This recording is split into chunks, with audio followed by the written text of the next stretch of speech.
And welcome back.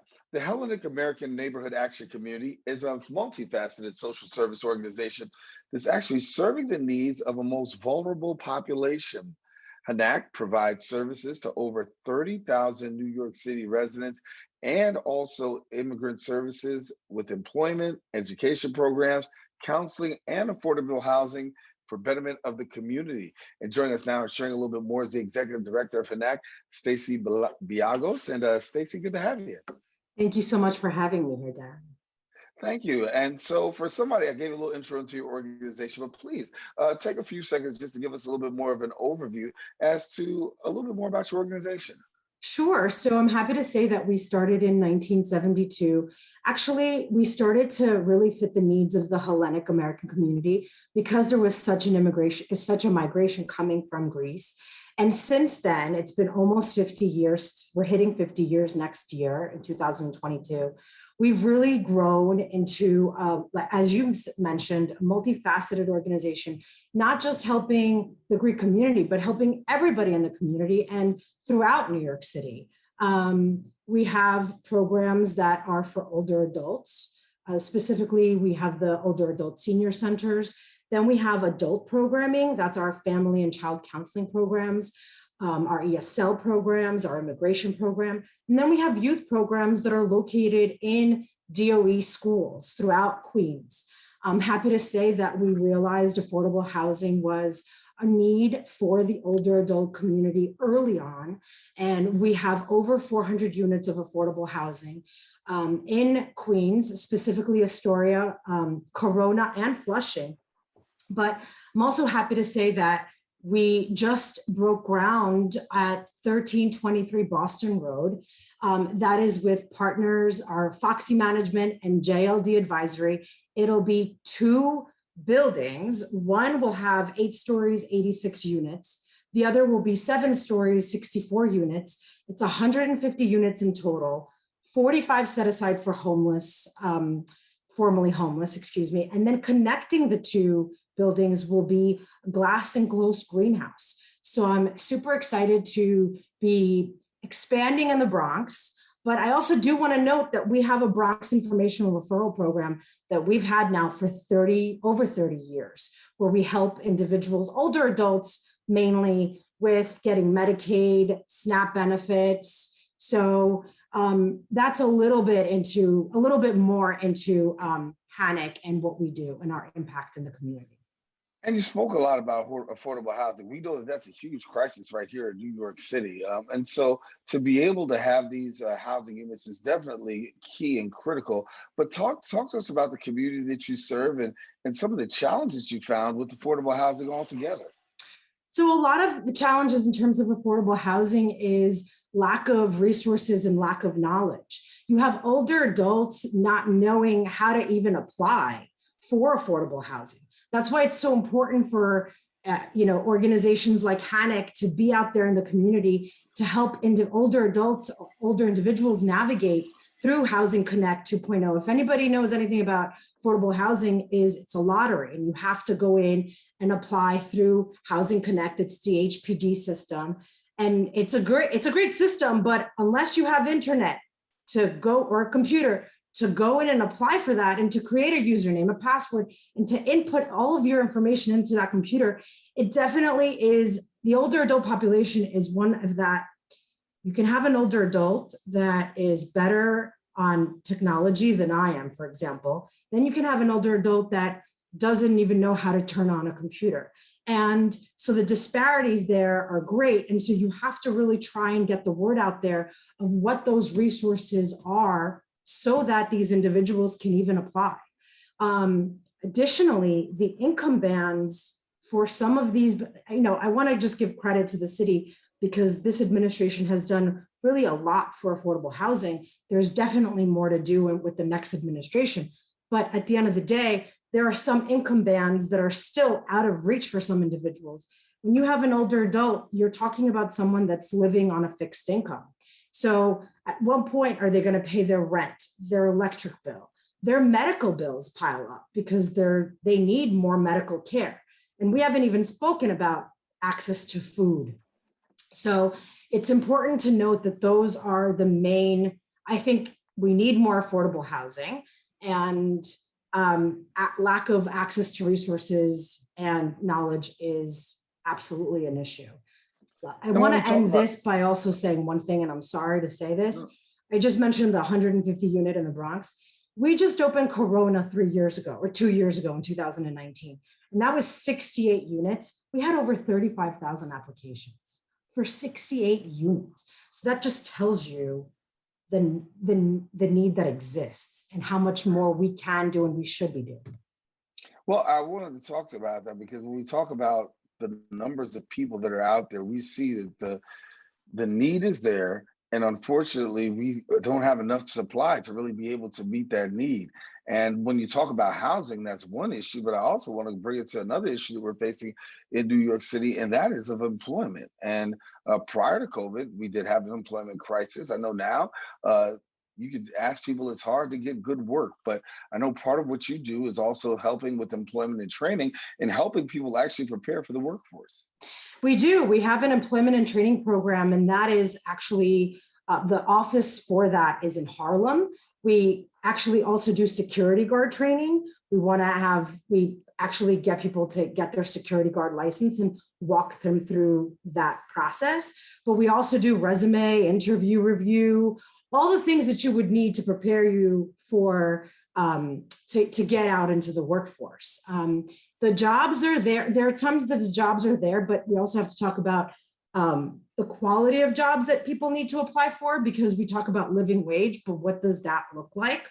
We really need jobs that reflect people's skill set and also give the ability to the individual that's working the right to live comfortable. We're not talking about getting rich here. We're talking about being able to pay for rent, for food, for your utility bills, and having that sense of pride of going into work.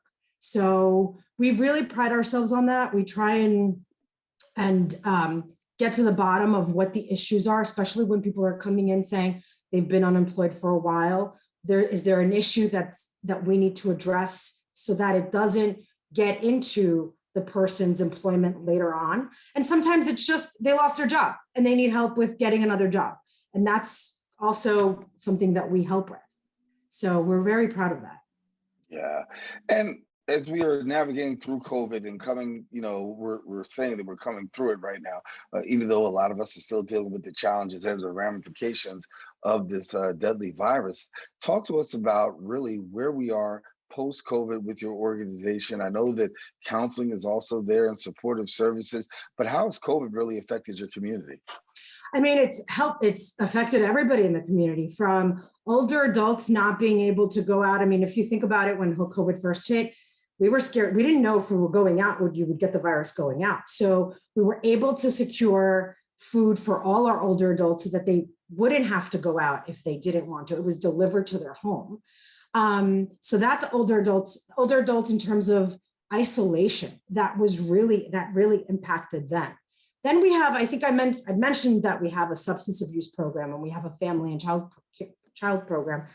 The substance abuse during COVID was really on the rise. People just dealt with isolation and that they drank more, they abused drugs, and they were able, our program is also court mandated, but you can also refer yourself to it. And so we saw a lot of those numbers rise for that. We're very proud to say that we helped many individuals through this. I do want to point out that we have a domestic violence program, and that domestic violence was, I mean, you saw it on the news, it was absolutely on the rise because you had individuals that were being abused. Now you're at home with your abuser 24 hours a day, 7 days a week.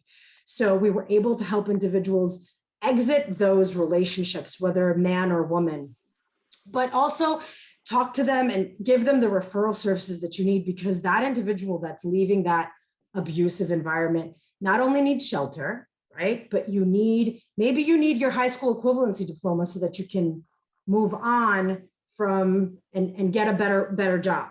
Then maybe you need counseling because you've just been abused for so long that you need to get out of this and you need to face what's happened to you. So we were able to, unfortunately, all those numbers increased, but we were there in the community to help our members so that they can get out of this as much as we can get out of, because we're dealing with COVID, as you said, but Right.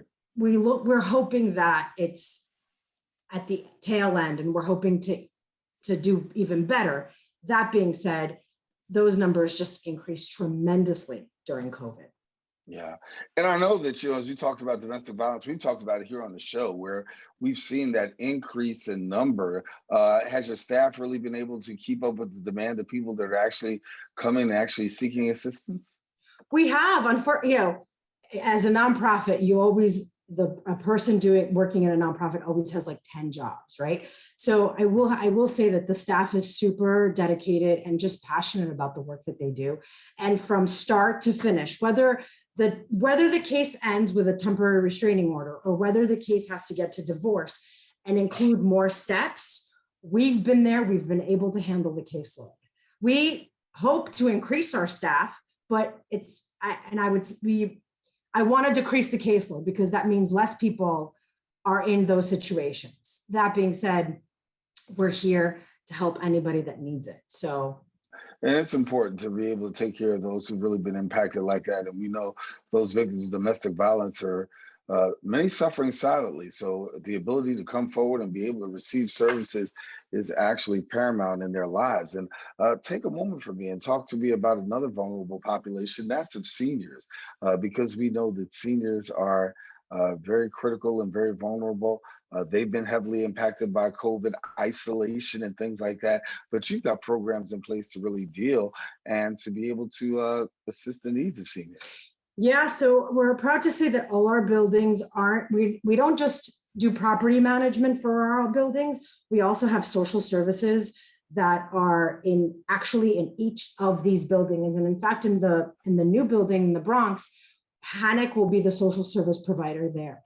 And so, anybody that knows that when you're dealing with a building, you have your property management, and there's only so much they can do because there's a fine line when they're living independent. When people are living independently, there's a fine line of what you can talk to them about, what you can't talk to them about.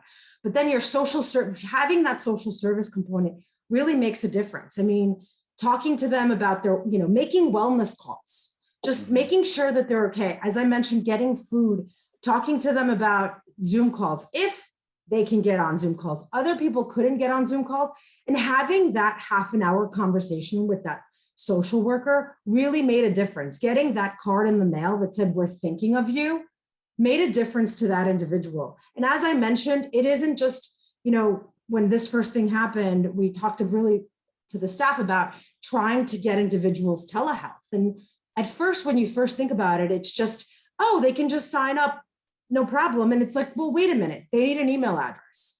And they need to remember their password to that Gmail or that Hotmail.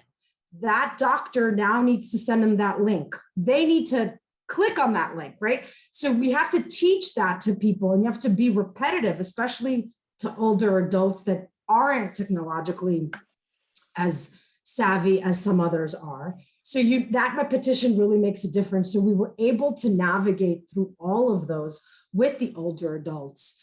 We're still navigating. The wellness calls are still in place. The COVID procedures for our buildings are still in place. But we do see them more and more a little bit more relaxed. Before, this was March of 2020, they were just terrified.